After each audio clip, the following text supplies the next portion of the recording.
Ги гледате вестите на Сител. Во студиото со вас, Маријан Ников. Добро утро, вести ВОСУ. Под мотото 62 ангела, вечна светлина во нашите срца, синоќа во паркот на Револуцијата во Кочани се одржа настан во спомен на загинатите во дискотеката Пулс. Несреќа со 62 починати лица, претежно млади и над 200 повредени. Неку во текот на денот им беше одадена почит и со поворка од нивните најблиски во градот Кочани. На плоштадот Македонија во Скопје синоќа се одржа собир во чест на жртвите од трагичниот пожар во дискотеката Пулс, што се случи на 16 март оваа година. Настанот е организиран од иницијативата Кој е следен, со цел оддавање почит на загинатите и поддршка за нивните семејства и повредените. Поддршката е упатена и кон повредените кои се во процес на рехабилитација од несреќата што се случи пред 6 месеци. Граѓани во центарот на Скопје може да достават и пораки до семејствата на настраданите во пожарот од Кочанската дискотека. На точно 6 месеци од трагедијата во Кочани, тројца од 200 повредени во трагедијата се уште се на болничко лекување. Голем дел одат на физикална терапија која е неопходна за враќање на функцијата на екстремитетите. Следниот период работната група за евалуација повторно ќе врши преглед и проценка на здравствената состојба. Повторно ќе бидат евалуирани од пулмолози, тие што имаат потреба од тоа. Ние како пластични хирурзи ги следиме, направивме консултации со работки со лекари од странство и моментот е дека кај повеќето уште сме во фаза кога ни е најбитна физикалната терапија, носење компресивна облека, носење силиконските лепенки, односно во некоја фаза на чекање да заздрават тие лузни. И сега во наредната етапа ќе се вклучат и дерматолозите, односно за да проложи тој третман на лузни со ласери.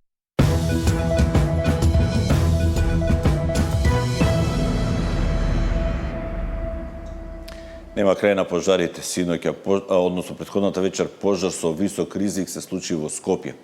Во населбата Пинтија е запален автосервис, при што изгоре речиси целиот заедно со околу 20 на автомобили.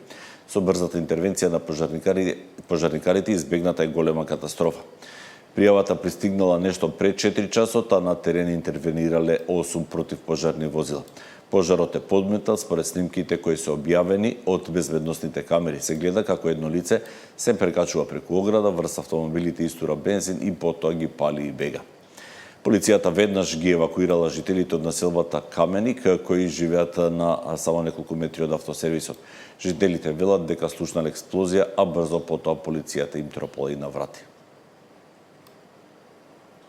На некои 50 на метри од објектот каде што гореше, сабајлето се слушна прво една, така да речеме, послаба експлозија.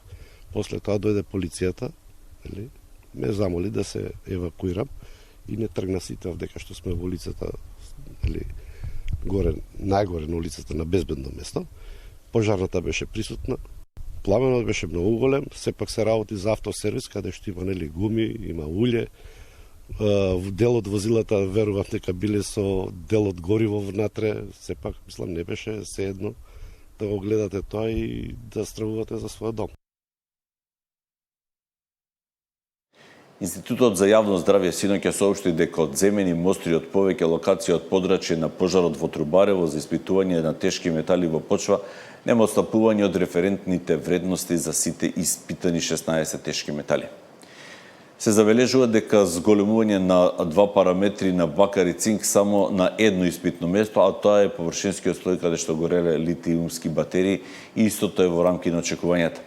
Во сите останати места нема отстапување од референтни вредности за испитаните 16 тешки метали. Исто така се испита и радиоактивноста во примероците од вода и според добиените резултати нема радиоактивност на земените примероци од вода. Подметнатите пожари се инструмент на центри на моќ за предизборно сеење страф и паника, дециден е премиерот Мицковски и по пожарот во автосервисот Пинтија, како и на тие во Трубарево, Дрисла и Вардариште. Премиерот вели дека истражните органи веќе идентификувале 20 лица кои се поврзуваат со пожарите, а поради безбедносниот проблем во заседание се и врвни структури на МВР. За опозицијата тезите на власта за организирано подметнување пожари во политички цели е само манипулација на јавноста.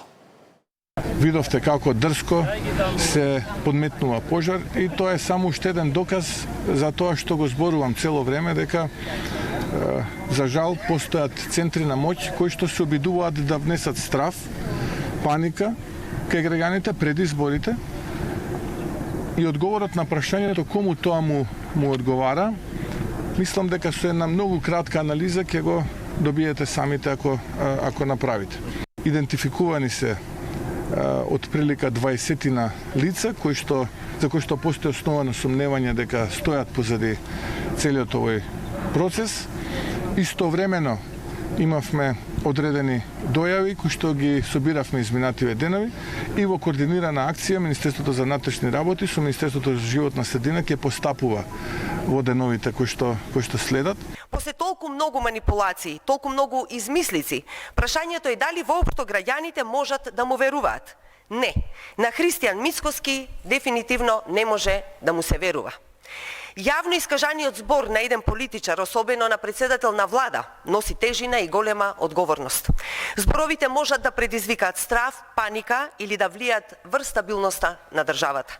Крајно неодговорно е премиер да си дозволи да изнесува тврдење без факти и без докази со единствена цел да си ја спасува сопствената политичка кожа.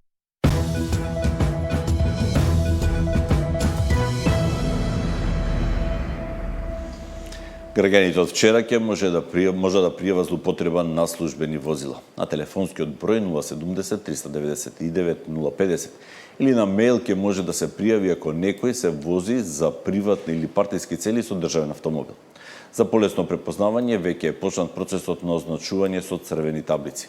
Работата треба да заврши пред да почне изборната кампања. Паралелно државата ќе прави генералка на возниот парк. Од 7500 службени возила, реално потребни се околу 2000. До денешниот пресек имаме некаде околу 500 брендирани возила, односно возила кои што добиле специјални таблици. Има и голем број на возила кои што се војќе во постапка и во процедура. Ќе оставиме уште 2 недели да направиме крајен пресек. Оние возила кои што се користат како административни ќе видат далеку помала бројка и затоа напоменав институциите да пристапат кон рационализација, односно употреба на возила само онолку колку што се неопходни за една институција да може непречено да функционира. Многу често во минатото и возилата се земале од оние од одземен имот, па се трупале возила, па кај нас процедурата да ги расходувате и тие исти возила е малце покомплицирана и претпоставувам институциите не се решавале да ги расходуваат така брзо и лесно возилата и ве убедувам дека тие возила стојат на паркинзи, стојат на плацеви, не се користат, но се водат како државни возила.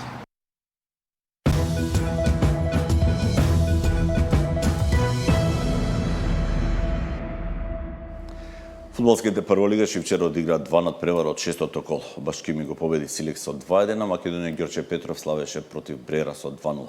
Попладнево од 15:30 часот играат Струга Шкендија и Тиквеш против Шкупи. Во Лигата на шампионите на стартот од новата сезона синоќа беше највозбудливо во Торино, каде Јувентус и Борусија Дортмунд одиграат 4-4. Јувентус последните 2 гола ги постигна во судиското на дополнување на вториот дел. Вечера се играат нови 6 надпревари во ова надпреварување. Со ова завршуваме со вестите во 8, следното издание во 9 часот. Пријатно.